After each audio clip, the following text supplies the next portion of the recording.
साथियों, मैं Yogeshwar Shukla, marketing inspector, पूर्व ग्राम विकास अधिकारी, यूपी गवर्नमेंट में हूँ। मैं प्रायः नैतिक शिक्षा और शिक्षा से संबंधित वीडियोज बनाकर अपलोड करता रहता हूँ। आज की नैतिक शिक्षा मैं एक ऐसे बिंदु पर दे रहा हूँ जो प्रायः आम प्रचलन में है और प्रत्येक लोगों के बीच में कभी न कभी सुनने को मिलती है, और वह यह बात है कि जब आप किसी से कोई भी बात या विचार विमर्श करते हैं या किसी से मदद की उम्मीद करते हैं या फिर किसी से सांत्वना की ही उम्मीद करते हैं, सहानुभूति की उम्मीद करते हैं, तो आपको यह सुनने को मिलता है, आपकी समस्या है, आप जानिए इसमें मैं क्या कर सकता हूँ। निश्चित ही यह प्रायः सभी व्यक्तियों को किसी न किसी के कान में कभी न कभी या किसी न किसी रूप में अवश्य बात सुनाई पड़ी होगी। और प्रायः यह मैं देख रहा हूँ और जो मेरा अनुभव है कि हर एक दूसरा व्यक्ति लगभग यही उत्तर देता है। यदि आप उससे कोई भी बात करते हैं और उसे आपकी बात चाहे अच्छी लगी हो या न लगी हो, आपकी समस्या का वह चाहे समाधान कर सकता हो या न कर सकता हो भी सकता है वह समस्या का समाधान करने में सक्षम हो, और आपकी समस्या जो भी है आप उसी से सॉल्व करना चाहते हैं कि भाई यह बिंदु या यह परेशानी है और जिसमें आपकी मदद की आवश्यकता है, और वह फिर भी आपसे यही कहता है आपकी समस्या आप जानो, मैं इसमें कुछ नहीं कर सकता। और प्रायः ऐसा भी होता है कि आप किसी से कोई वार्ता कर रहे हों या अपना कोई ऐसा व्यक्ति है खास है या नहीं भी खास है, आपने व्यक्तिगत भावनाओं में बह करके कोई बात ऐसी शेयर कर दी और आप उसे सहानुभूति की उम्मीद करते हैं,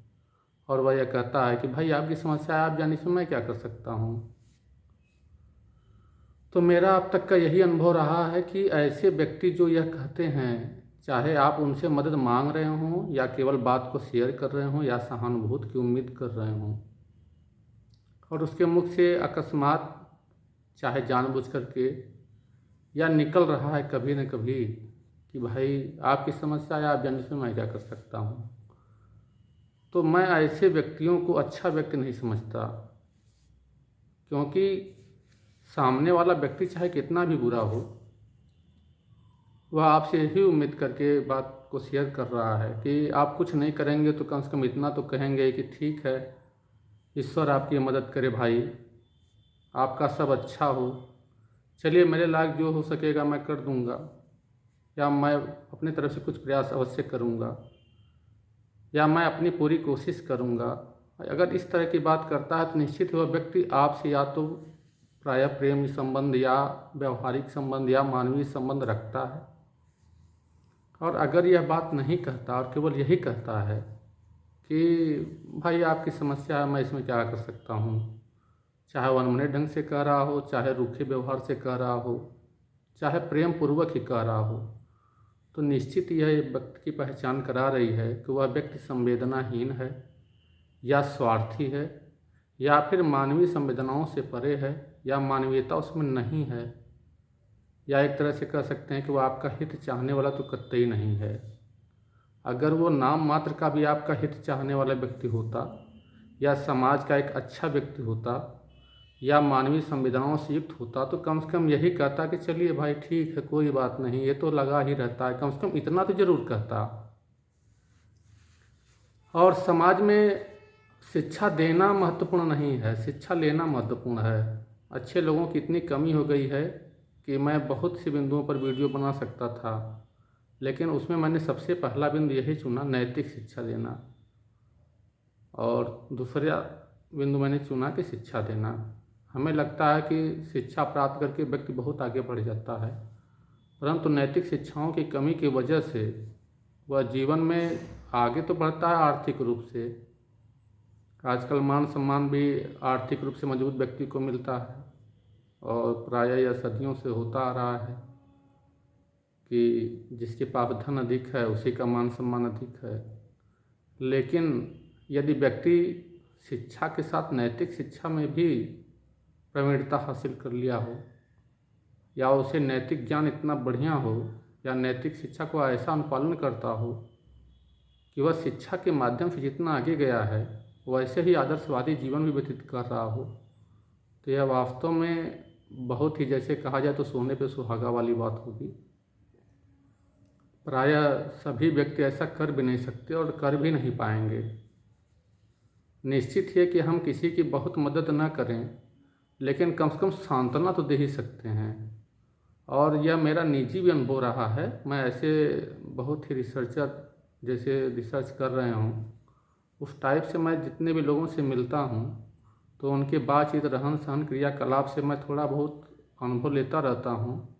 और उन बिंदुओं से मैं यह निष्कर्ष निकालता हूँ कि क्या ऐसे लोग किस प्रकार के होते हैं या ऐसी बात करने वाले किस प्रकार के व्यक्ति होते हैं।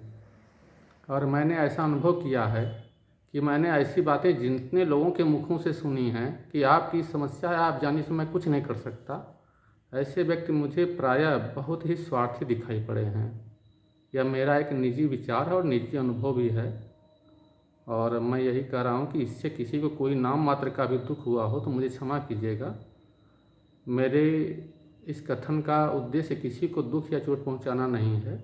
बस समाज में एक मानवीयता, आदर्श युक्त जीवन जीने की तरफ और इसके अलावा नैतिक जीवन जो आपको एक आदर्श व्यक्ति के रूप में स्थापित कर सके, उस दिशा में ले जाने के लिए तत्पर रहने का उद्देश्य है। मैंने आज तक किसी भी व्यक्ति को अपनी तरफ से यह नहीं कहा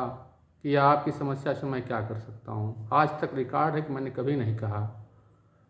मैंने इस बात का कभी विरोध भी किसी से नहीं किया कि ऐसे आपको नहीं कहना चाहिए, क्योंकि मैं जान रहा हूँ कि यदि उसके संस्कार या उसके आदर्श या उसके जीवन में ऐसी स्थिति रही कि वह भी ऐसे ही परेशान हुआ हो या ऐसे ही लोगों के साथ अनुभव शेयर किया हो और लोग उसके साथ ऐसा ही बर्ताव किए हों, तो वह उसी तरह से व्यवहार करेगा। मेरा उद्देश्य यही है कि दुनिया में 100 लोग मिलें और 100 गड़बड़ हों तो भी आप मत गड़बड़ बनिए, क्योंकि वो गड़बड़ व्यक्ति तो अच्छे बन नहीं रहे, तो आप अच्छे व्यक्ति क्यों गड़बड़ बन रहे हैं। यह हो सकता है कि आपको मिले हुए संस्कार या सामाजिक ज्ञान या सामाजिक अनुभव आपको सदैव चोट पहुंचाए हों और कभी न कभी किसी न किसी रूप में आपको दुख ही मिला हो। फिर भी आप एक शुरुआत कीजिए कि मैं आज से अच्छे का प्रयास करूंगा, अच्छे से रहने का, अच्छे से बोलने का, अच्छे से व्यवहार करने का। निश्चित ही दुनिया में आप जितने लोगों से मिलेंगे सभी अच्छे नहीं होंगे, लेकिन यदि आप अच्छे बनेंगे तो आपके बच्चे अच्छे बनेंगे और धीरे धीरे समाज अच्छा बनेगा।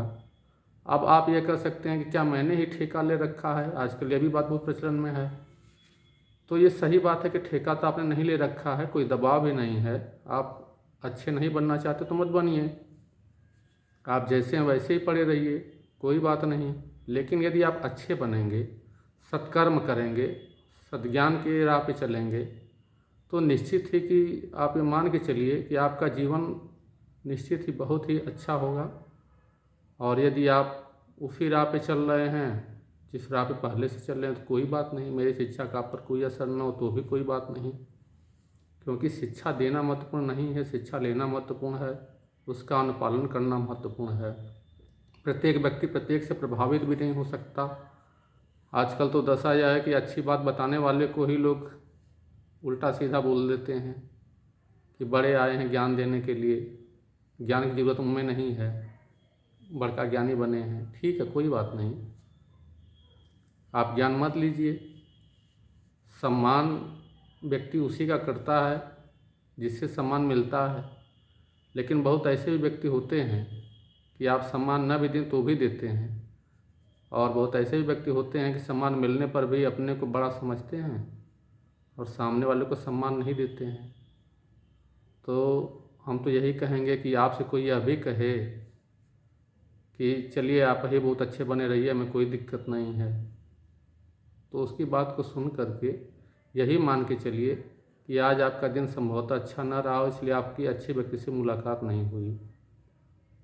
यदि आपकी अच्छे व्यक्ति से मुलाकात हुई होती तो शायद यह व्यक्ति न मिला होता। यही मान करके संतोष कर लिया करिए। मैं बस यही करना चाहता हूँ कि आप यदि किसी भी व्यक्ति से मिलें यदि उसकी किसी समस्या का समाधान नहीं कर सकते हैं तो कम से कम यह कहना छोड़ दें कि आपकी समस्या आप जानें, और कुछ नहीं कर सकते तो आप यह अवश्य कहिए, चलिए भाई जीवन में तो यह लगा ही रहता है, ईश्वर आपकी मदद करे और हम क्या कर सकते हैं, हम आपके लिए प्रार्थना ही कर सकते हैं। कम से कम इतना करके उस व्यक्ति को सांत्वना अवश्य दीजिए। दोबारा मैं कह रहा हूँ, यदि मेरी इस बात से किसी को नाम मात्र का भी दुख हुआ हो तो मुझे क्षमा कीजिएगा। धन्यवाद।